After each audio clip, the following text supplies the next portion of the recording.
Welcome to Members Only, where we take you inside some of the most unique groups in Jacksonville.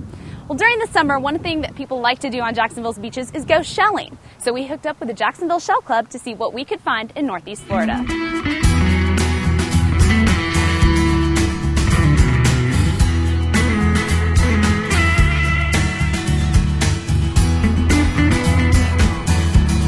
From Amelia Island to St. Augustine Beach, Northeast Florida offers nearly 60 miles of coastline. Plenty of room to walk, run, play, relax, and for many beachgoers, treasure hunt for shells. And while you might think shell hunting is a widespread sport in our area, probably because you've done it at least once yourself, you'd be surprised. Over the years, the Florida Times-Union has covered the activities of the Jacksonville Shell Club.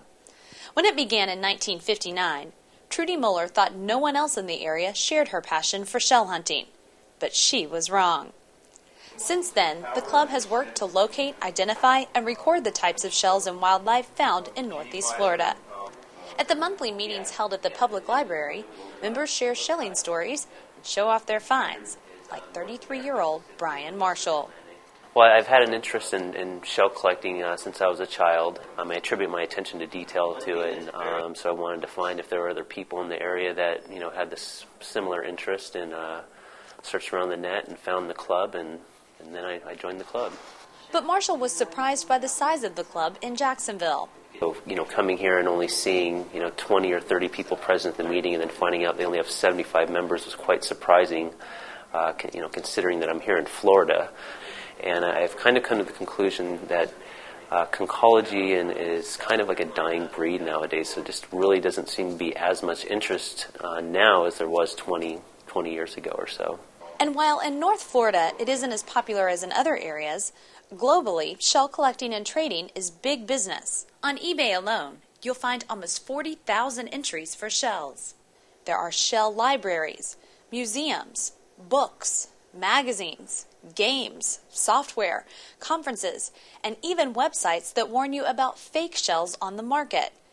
The Jacksonville Shell Club website alone offers 5,600 pages of shell information, which could be overwhelming if you're like me, a rather unscientific mind. But there are many areas of their site that are friendly to the shelling hobbyist.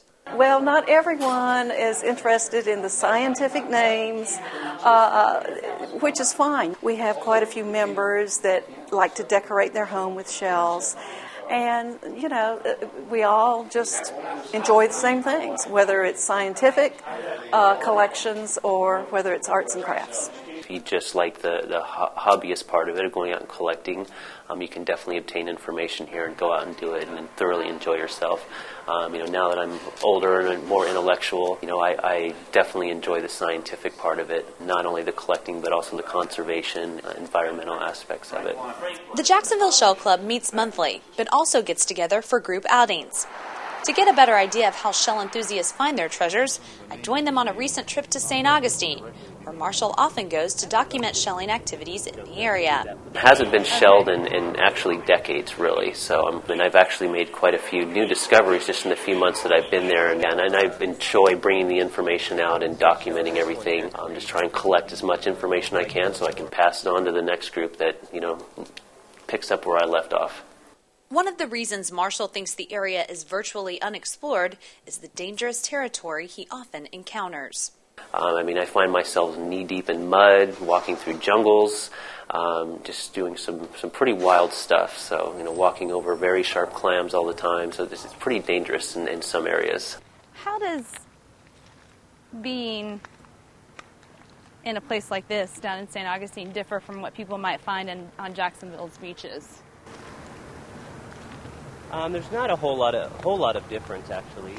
Most of the shells that are found here can be found out on other beaches within Jacksonville.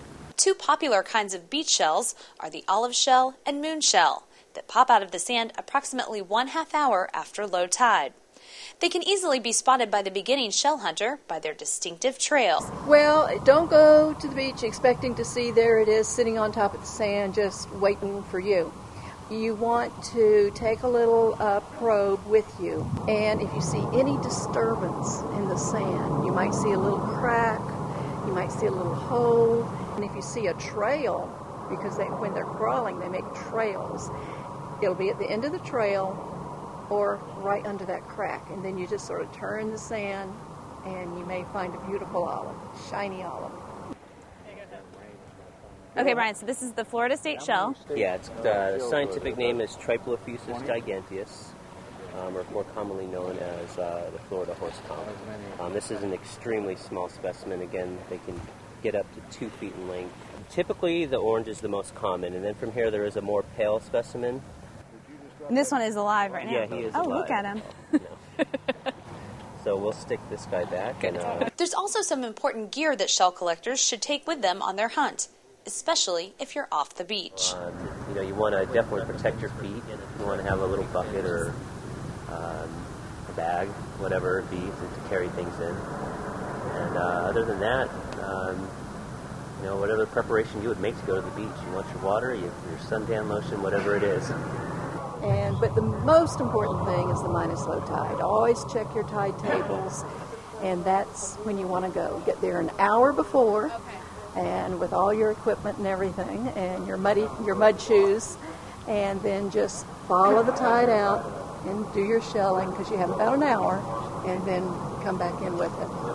But while beachgoers generally hit the sand during the summer, it's actually the winter season that brings the best shelling environment. From about November through February, sometimes March, we have the lowest minus low tides of the year. And of course, it would happen in winter, but that's how it is. And so, consequently, on both coasts, that's the best time to go. But I picked these up for a good friend that makes the most beautiful shell mirrors. Common shells. And arts and crafts, decorating with shells, Right. I guess, is a big part of people that go shelling. Oh, right? absolutely. Anytime I find a great big shell that I can clean up, it's sitting somewhere in my house or out on the porch because, if you just love it. So whether you consider yourself a beginner or a professional, scientific-minded or hobbyist, as long as you have an interest in sea life and conservation, the Jacksonville Shell Club is a good resource for learning something new. What I like about it, it's like a big treasure hunt to me. I've been able to go out and just actually make discoveries, which for me is really, I think it's fun. I just love it. You're always looking for that beauty, that real treasure that you don't already have in your collection. And when you see it, you can't believe it. It's just so exciting. It's in our life's blood, and it's a wonderful hobby. It's healthy. You meet wonderful people, and you travel. We invite anyone to attend. We usually have an educational program. I would say there's a lot to learn. I highly encourage parents to get their children into it. If someone just wants to come and see some great photographs and a program on shells, they can do that. I don't see a whole lot of respect for the environment nowadays, and I think that's something people need to take more seriously. And here's somewhere you can definitely learn that. To learn more about the Jacksonville Shell Club, check out my blog at jacksonville.com/Amanda. For Jacksonville.com, I'm Amanda Warford.